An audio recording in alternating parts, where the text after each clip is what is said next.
This is the story about the power of belief. And welcome to the Rick Dio Double G podcast. Let's get it. And I don't see it, I don't see it, and I don't see it, I don't see it. You know me, but you don't know me. Well, be free day, taking lives easy. In a place like no one, they got kids on the floor, they bring the eat small while you kick down the door. Nobody just wrong, don't face, just confused. All right. How y'all doing out there? It's been a minute, but I'm back. Back in action. Representing the Bay, San Jose, California, from the 408, Out here in Columbus, Ohio, it's always further. Got a little story about the power of belief for everybody out there willing to listen. Once again, I always have good content. So let's get right into it. Got a couple stories here. And it's interesting because being a former athlete, musician or whatever, tides can change at any moment. But if you have someone backing you up, or if you can back yourself up, it's interesting how things can change in a heartbeat. So I got 3 stories.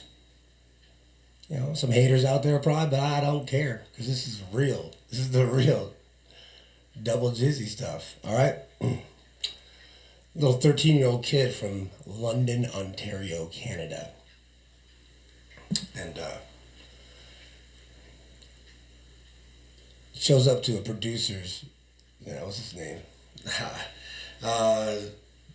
Scooter Braun, I think his name is. Anyways, guy shows up, little kid with his mom, and then there's Usher there. Usher's like, I heard you on YouTube. Here's a guitar. Play me a song.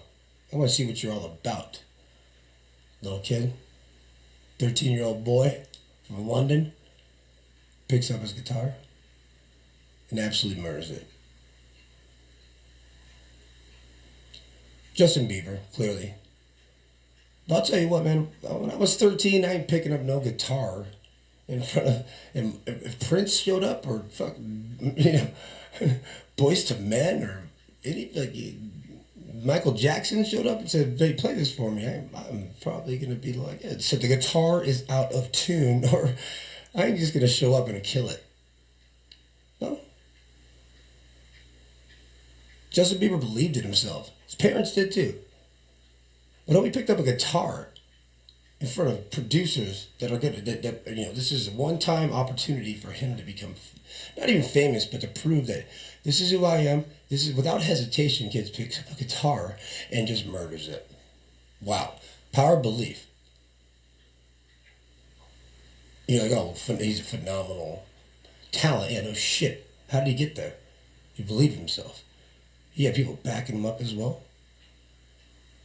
But at that moment, when someone hands you an instrument and says, "Play me what you got," at that moment, Justin Bieber believed in himself. Moving right along. Really quickly. Try not to make this a super long cast. There's this guy named Sonny Moore. And Sonny Moore played in a punk rock band. They were called First to Last. Played on Warped Tour. Now, I used to play in punk rock bands, and if you made a Warped Tour, like, you had made it.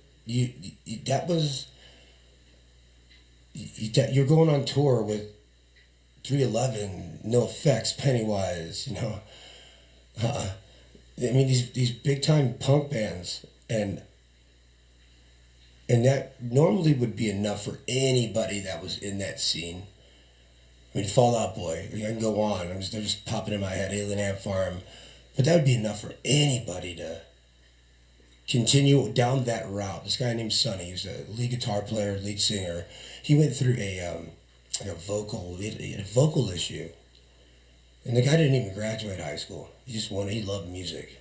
And I've seen a documentary on him. He talks about how much he tried to be good at sports. He wanted to play sports. He wanted to fit in. He wanted to be part of the crowd. skateboarder dude. And eventually one day he really could, from what I know, and I could be completely wrong. You can check me on this, but he eventually was like, I'm gonna branch off and do my own thing. And he worked with some other bands, like some metal bands, some rock bands, and then he started creating his own music via laptop. So he's like now he's creating what we call EDM ish music. And he starts his MySpace page. He's playing these clubs as a DJ in LA. He's got like 50 people. Any of his shows, there's just not a lot of people. He gets a phone call from, he'd hired somebody to help, represent him as a DJ, and they're like, we need a last minute. He's in LA and Coachella isn't that far. At 3 p.m., we need somebody to fill in this tent. Now, tent shows at Coachella are pretty big deals too. You don't just walk up and get a show at Coachella in general. And so, yeah, we'll be there. And a bunch of haters. Everyone's like, who's this guy? Shows up, murders it. Shows up and then just I'm gonna go there. I'm gonna present my music, and I've been practicing this. And they're never gonna think, they're never gonna even know I played guitar in a rock band, punk rock band. And his name is Skrillex. Top 25 DJ in the galaxy.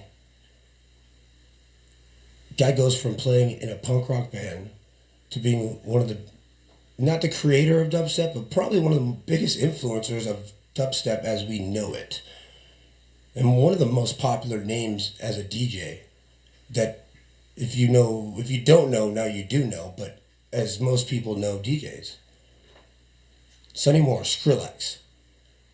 Traded his guitar for a computer to create music on his own. Why? Because he didn't give a fuck about the haters. He believed in himself. He's like, I'm going to make it.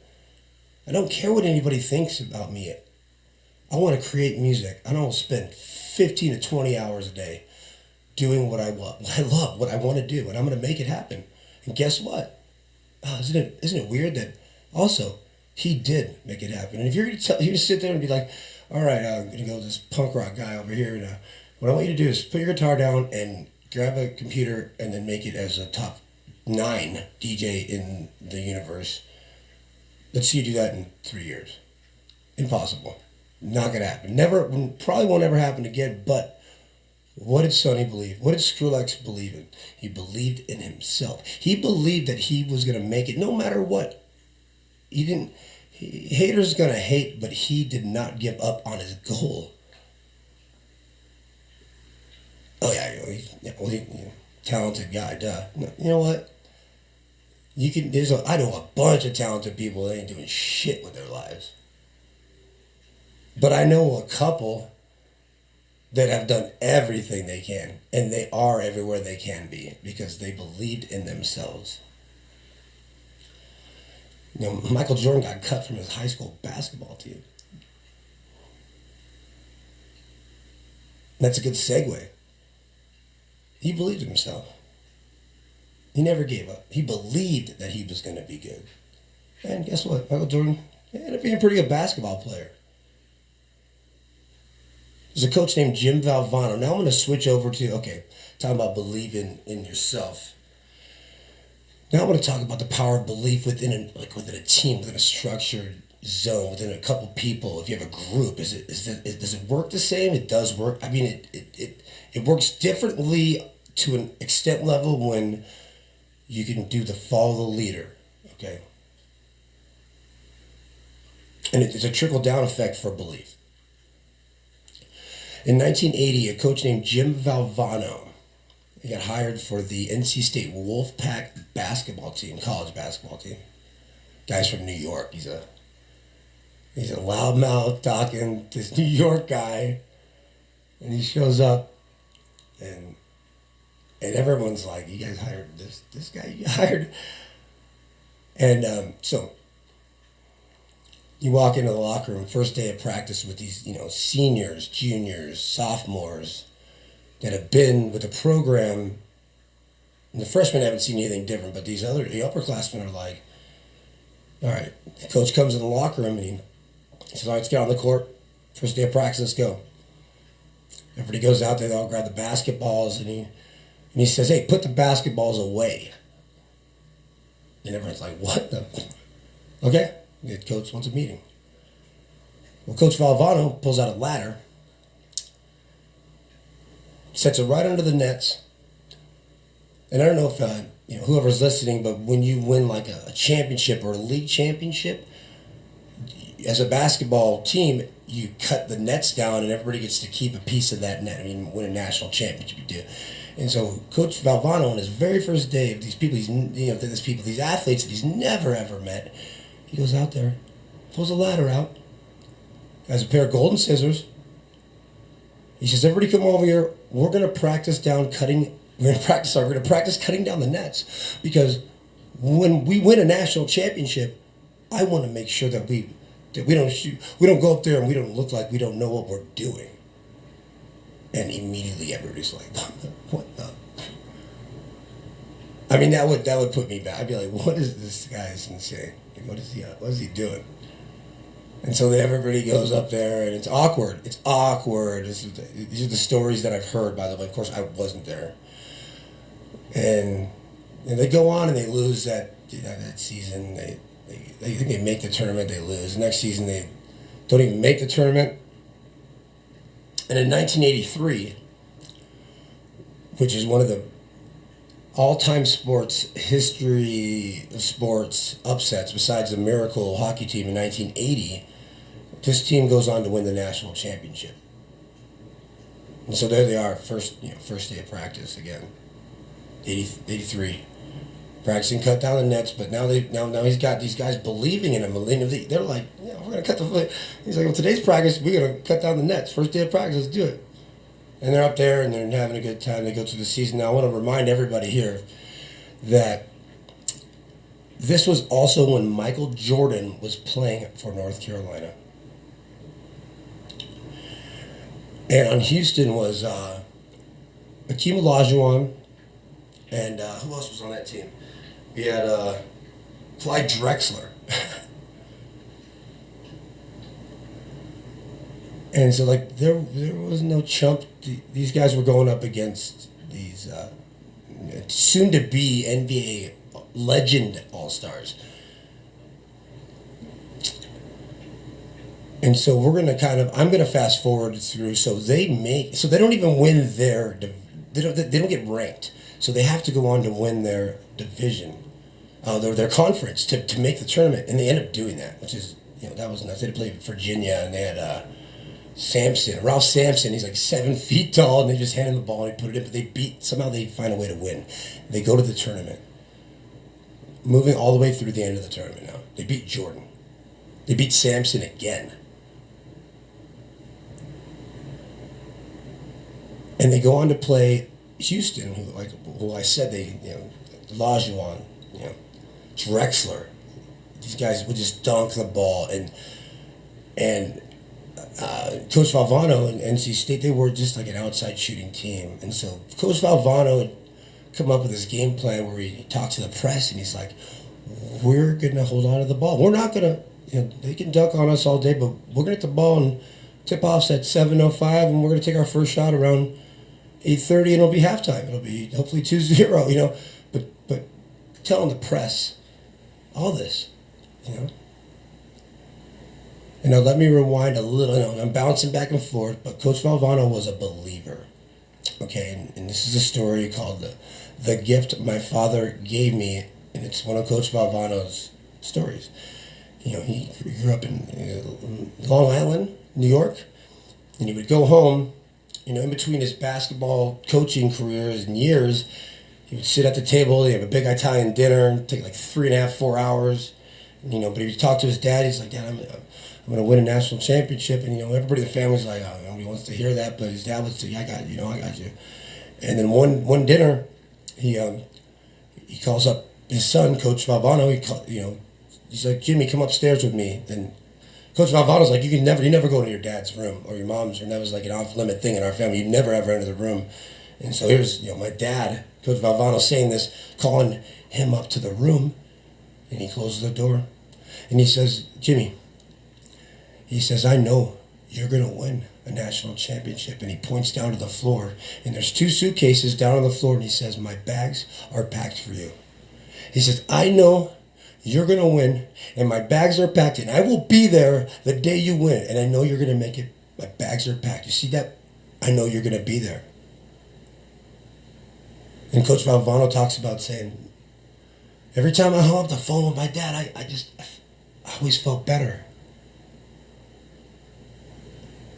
And he says, the gift my father gave me, he said, the most important gift I ever had in my life is that he believed in me.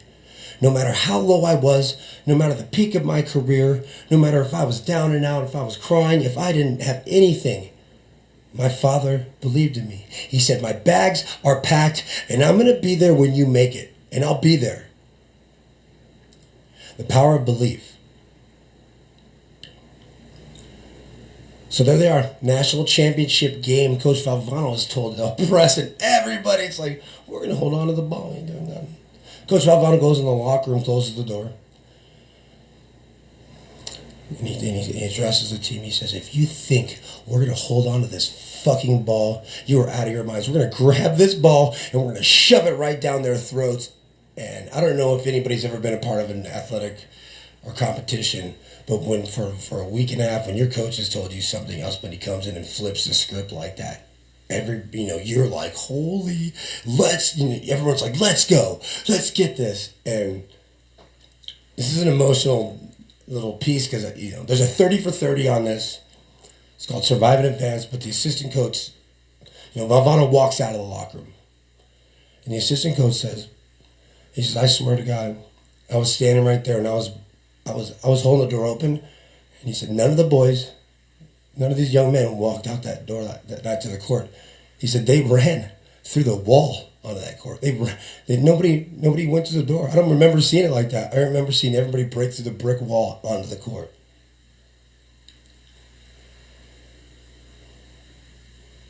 He believed that they were going to win that game. There's 13 seconds left. They get a turnover. They're down a point. Call a timeout. They've set themselves up for a final shot to win the national championship game against Phi Slamma Jamma, which is the nickname. They made their own fraternity for how dope this Houston basketball team was. Because all they would do is murder teams. Come out, in-ball the bound, and this other team is playing man-to-man. Basically, it means everyone's one-on-one. They come out, they're playing defense. They're trapping all of a sudden. And the play was designed to set a pick to get someone off. And now the ball is going. So now I think it was like 13 seconds left. And they're just throwing the ball around. And they get it to, I think, Derek Wittenberg. Finally, they're trying to use the three-point. He was their guy. But he's about 8 feet off the three-point line, too. No time left. Throws up a Hail Mary shot. Looks straight. Just not enough distance. It's in slow motion right now. Everyone's watching this. It's like, is that going to go? Oh, man, it don't look like it's going in. And Lorenzo Charles, instead of watching the ball, he's like, I can probably get to this. I can get to this ball and I can put it in because nobody else was going for it. Everybody was watching the ball. And so he jumps up, grabs the ball, puts it into the net. No time left.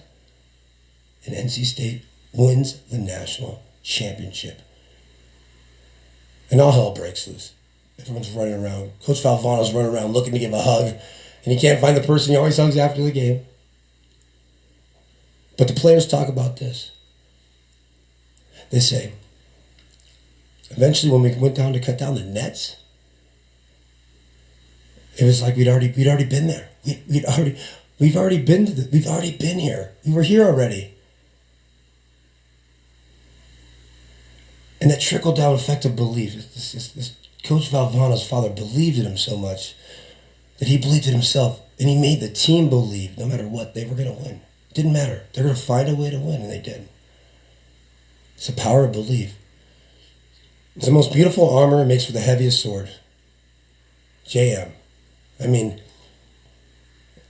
it's important that we all understand. We like to make excuses. I make a hell of a lot of excuses. But if you take a step back and you acquire a goal, you dream, you reach, you believe that goal, and you achieve it. You dream, you reach, you believe, you achieve. It sounds simple, but shit.